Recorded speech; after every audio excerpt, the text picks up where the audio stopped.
বর্তমানে gaming organisation গুলো এমন হয়ে গেছে দেখে মনে হয় যে একজন অন্য একজনের জাত শত্রু, এবং গেমিং কমিউনিটি গুলো এমন হয়ে গেছে দেখে মনে হয় যে একটা গেম অন্য একটা গেমের সব থেকে বড় শত্রু। আপনারা হয়তো এখনো পর্যন্ত অনেকে জানেনই না যে এই গেমিং থেকে মিলিয়ন বিলিয়ন টাকা ইনকাম করা যায়, বাট আমাদের দেশে এটাকে শুধুমাত্র একটা টাইম পাস হিসেবে দেখা হয়। এটাও যে একটা জব সেক্টর এটা কেউ জানেই না, মানতেও রাজি না। কিন্তু সমস্যা হলো বর্তমান ক্রিয়েটরদের বাধ্যবাধকতার জন্য তারা সব গেমকে প্রমোট করতে পারে না বা অনেকেই করে না। আর এই সমস্যাগুলো সমাধান করার জন্য আপনারা জানেন যে আমি গত কয়েক মাস আগে থেকেই কাজ শুরু করে দিছি এবং আপনাদেরকে সাথে নিয়ে এত দূর পর্যন্ত আগায় আসতে পারছি। তাইলে ভাবেন আমার সাথে যদি বাকি ক্রিয়েটররাও আসে, বাকি ক্রিয়েটররাও এইভাবে প্রত্যেকটা গেম নিয়ে কাজ করা শুরু করে, তাহলে আগামী 6 মাস পর আমাদের বাংলাদেশের গেমিং ইন্ডাস্ট্রি কোথা থেকে কোথায় যাবে। এবং এই কয়েক মাসে আমি গেমিং কমিউনিটি এবং ই স্পোর্টস নিয়ে প্রচুর ভাবে ভাবনা চিন্তা করি, আপনাদের থেকেও প্রচুর পরিমাণে মতামত এবং সাজেশন পাই। আজ আমি আপনাদেরকে জানাতে চাই বাস্তব সমস্যাগুলোর কথা মাথায় রেখেই আমরা অলরেডি কাজ শুরু করে দিছি। বাংলাদেশে আছে অসংখ্য গেম এবং অসংখ্য গেমিং কমিউনিটি, কিন্তু বাস্তব কথা হচ্ছে প্রত্যেকটা গেম প্রপার হাইলাইট পায় না এবং প্রত্যেকটা গেমিং কমিউনিটি প্রপার হাইলাইট হয় না। অনেক গেমের ইভেন্ট খুবই সীমিত বা নিয়মিত হয়ই না। ঠিক এই অবস্থার কারণে প্লেয়ার, স্কোয়াড অথবা কমিউনিটি সবগুলো ধীরে ধীরে ধীরে ধীরে ধীরে পিছিয়ে পড়তেছে।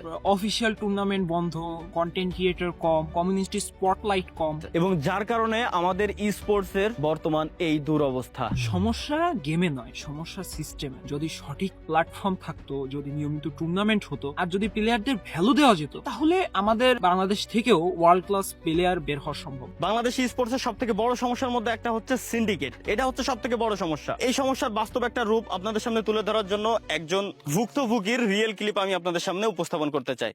আসলে স্পোর্টস এর জন্য আমার অনেক কিছু করার ইচ্ছে ছিল, কিন্তু শুরুর দিকে আসলে আমি সেভাবে বুঝতাম না। তো আমি একটা টুর্নামেন্টের আয়োজন করি। ওই টুর্নামেন্টের আমি যখন রেজিস্ট্রেশন দিই, তখন এক ভদ্রলোক আমাকে নক দিয়ে বলে যে আপনি কমিউনিটিতে টুর্নামেন্ট দিচ্ছেন, আমাদেরকে কেন জানাননি। পরে আমি বললাম যে আমি তো আমার নিজের টাকা দিয়ে টুর্নামেন্ট দিচ্ছি, তা আমি আপনাকে কেন জানাবো, আপনি কে। সে তার পরিচয় এমন ভাবে দিল যে সে মনে হয় আনঅফিসিয়ালি অফিসিয়াল লোক, এবং সে বলল যে বাংলাদেশের সকল T1 টিম তার আন্ডারে আছে, আর আমি যদি টুর্নামেন্টটা হ্যান্ড ওভার না করি তাহলে তারা আমাদের এই টুর্নামেন্টে খেলবে না, আর যারা খেলবে এই টুর্নামেন্টটা তাদের উপর তারা রেস্ট্রিকশন দিয়ে দিবে, যার কারণে তারা অন্য কোথাও আর খেলতে পারবে না। এই জন্য আমি নাকি কোনো স্কোয়াড পাবো না। এটার পর আসলে এমন একটা সিচুয়েশন ক্রিয়েট হয় যে আমি আর এই টুর্নামেন্টটা কন্টিনিউ করতে পারিনি। বর্তমানে সব থেকে বড় সমস্যা হচ্ছে অ্যাকচুয়াল প্লেয়ার ভ্যালু। আজকের দিনে কোনো প্লেয়ারকে হায়ার করার জন্য প্রপার কোনো সিস্টেম নেই কোনো অফিসিয়াল প্লেয়ার মার্কেট প্লেস যেখানে প্লেয়ার এবং স্কোয়াড দুই পক্ষই নিরাপদ থাকতে পারে। অনেক সময় এমনও দেখা যায় যে কোনো প্লেয়ার একটা স্কোয়াডে যোগ দেওয়ার পর অন্য জায়গা থেকে যখন ভালো অফার পায় তখন সে সেখানে চলে যায়, এবং অনেক সময় স্কোয়াডও প্লেয়ার নেওয়ার সময় যেসব সুবিধা দেওয়ার কথা বলে পরবর্তীতে দেখা যায় ওই সব কোনো সুবিধাই তাকে দেওয়া হয় না। এই দুই দিক থেকেই ক্ষতিগ্রস্ত হয় স্পোর্টস এর বিশ্বাসযোগ্যতা। এই সমস্যাগুলো সমাধান করতেই আমরা আপনাদের জন্য তৈরি করছি দারুণ একটা মার্কেট প্লেস, যেখান থেকে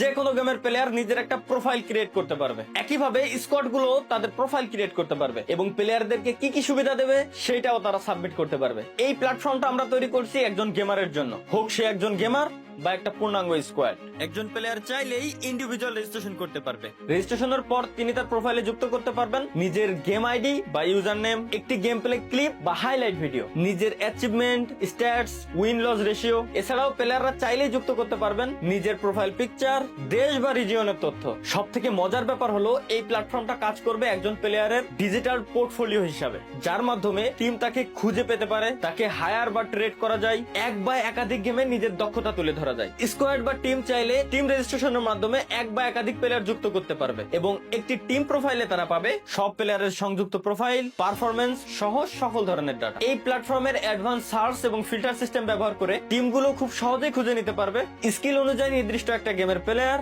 অথবা নির্দিষ্ট দেশ বা রিজিয়নের প্লেয়ার। এছাড়াও সিকিউর মার্কেট প্লেস সিস্টেমের মাধ্যমে প্লেয়ার হায়ার করা, কোচিং নেওয়া এবং প্লেয়ার ট্রেডিং করা যাবে সম্পূর্ণ নিরাপদে। এই পুরো প্রক্রিয়ায় আমরা থাকবো মিডলম্যান হিসাবে। প্লেয়ার এবং স্কোয়াড দুই পক্ষের মধ্যে এগ্রিমেন্ট করিয়ে সবকিছু পরিষ্কার এবং স্বচ্ছ রাখা হবে, যাতে প্লেয়ার তার মূল্য না হারায় এবং স্কোয়াডও প্রতারিত না হয়।